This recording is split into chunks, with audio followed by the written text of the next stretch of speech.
So week 4, we're up to element 2 to gather quality evidence.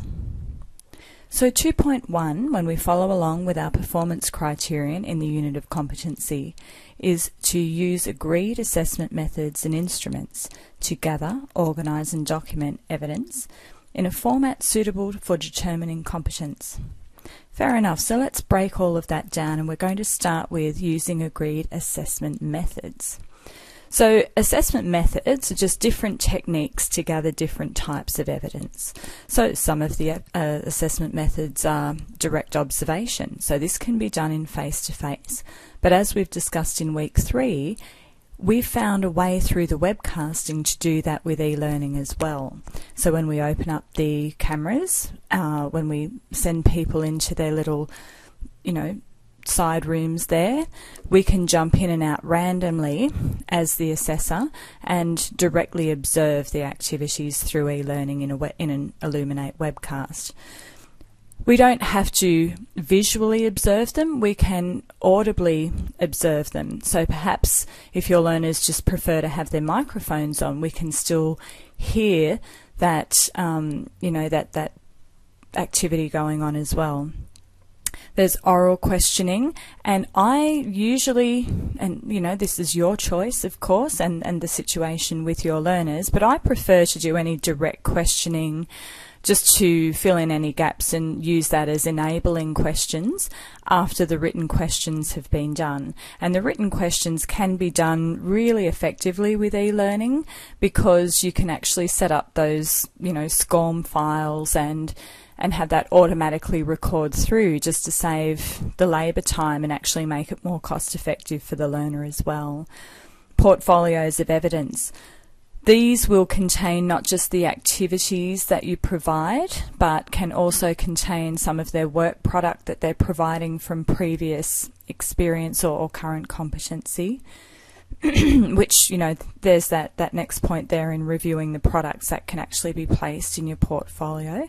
And also any third-party feedback or third-party verification. So it might be an employer that's saying, yes, you're currently competent in this.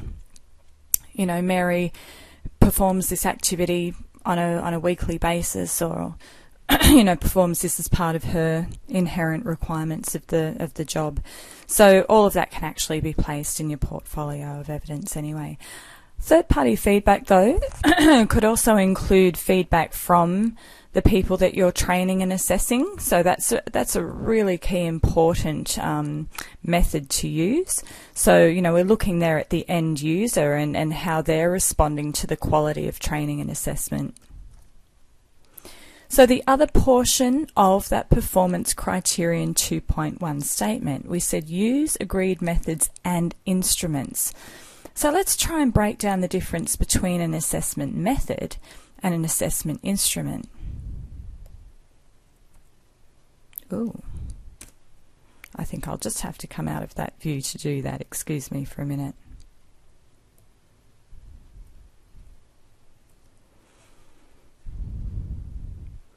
So here we have from the flexible toolbox here, which is a training resource that we use, different assessment instruments. So we can have, we can see the evidence portfolio there. You see where the questionings double up there with knowledge-based tests. These are more the documents that you use, the instruments you use to be able to administer that questionnaire. So an observation sheet for the face-to-face method, a third-party template report for the third-party evidence. So these are the documents, the instruments are the documents used for the assessment methods. I hope that starts to make sense. Multiple choice questions on a form, short answer questions on a form, they're the instruments for the method of questioning. So you can actually look through all of those on your PowerPoint. So back to 2.1 again, we're breaking it down further. Use agreed assessment methods and instruments. So the agreement must take place between all of the stakeholders. It might be just the client themselves, the person who's the candidate for assessment, that's the same person who was your learner when you were doing the training portion. So in our case studies, that would be John, who was the learner, and under assessment, he's now the candidate. It's also Susan, who was the learner when you were training them, and now she's the candidate for assessment. In John's case, his team leader, which would be Mike, would be involved, and he'd have to agree to the different assessment methods. It has to be convenient in his workplace. Does John have the capabilities to use the computers? We would need that agreement with John, the client himself. With Mike, the team leader, maybe John has the capabilities, but perhaps that's not really suitable for Mike to have John in the main part of the workplace because there's no spare computers for him to do the e-learning. You know, you really have to look at resources, availability, convenience with all of your stakeholders there. You know, with Susan, perhaps she hasn't got internet access, so the e-learning questionnaires mightn't be as suitable for her, or, you know, her equipment is a little bit slow and she finds it quite tedious, and it might just be better to flick a Word document questionnaire to Susan, you know, as an attachment to an email. Maybe she's struggling to actually log on to course sites, but she has plenty of capability in opening up an email and just clicking through YouTube supports and Word documents. You know, we have another learner or candidate, Jody, who's got a Mac, and, you know, we've found that we have to change, you know, the agreement and negotiate with Jody how she's going to do her questionnaires because she can't access Word because of her Mac. You know, and it's not reasonable to ask Jody to upgrade, you know, $300 worth to get the Microsoft Word suite for Mac. So, you know, this is where you've got your basic instruments, but how are you going to publish those through or use those or maybe scrap those and come up with another method for your learner? The types of methods you would use for Jody, who hasn't got as much experience as Susan, are going to be very different. Susan, we could use a lot of third-party reporting from her bosses when it comes to all of the delivery, you know, all of the actual teaching, because Susan is a teacher, whereas Jody hasn't had much experience in teaching, so she's going to need the knowledge base, the direct observation, the questionnaires, certainly in the delivery suite, and probably with Susan we'll look at trying for a full recognised prior learning. So these are all just examples of, you know, how we have such unique agreements with each of our candidates. So some RTOs are large enough to have, you know, specific recognised prior learning coordinators. So their job is just to be looking at the recognised prior learning. Some of the smaller RTOs like Evoke, it just then falls on the assessor, and any assessor through their Certificate 4 would be competent then to look at recognised prior learning. Yeah, so, you know, you're just looking there at the stakeholders to fully understand and appreciate 2.1.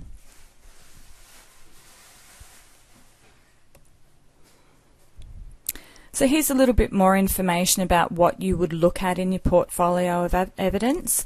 So you obviously as an assessor will be looking closely at the training package and the unit of competencies within that training package that you need to assess. Primarily, you're going to be looking at the critical aspects of the evidence, and this is just a bit of revision from previous weeks. And when you're looking at those performance criterion and ticking off a range of evidence, you're making sure that all of the components of the unit are being covered, all of the knowledge there, all of the skills, etc.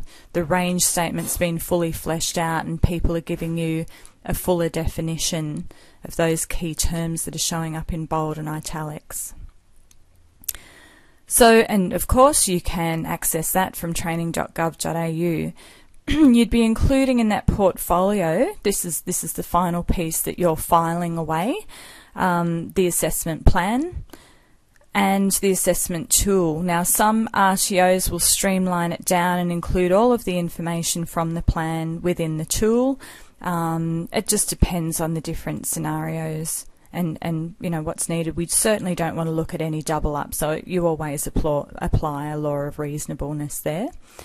And within the tool, certainly within Evoke's tool, we've already built in a lot of those instruments within the tool. So the instruments, again, are those templates. So it would be, you know, the questionnaire template that you already get as attachments in your emails.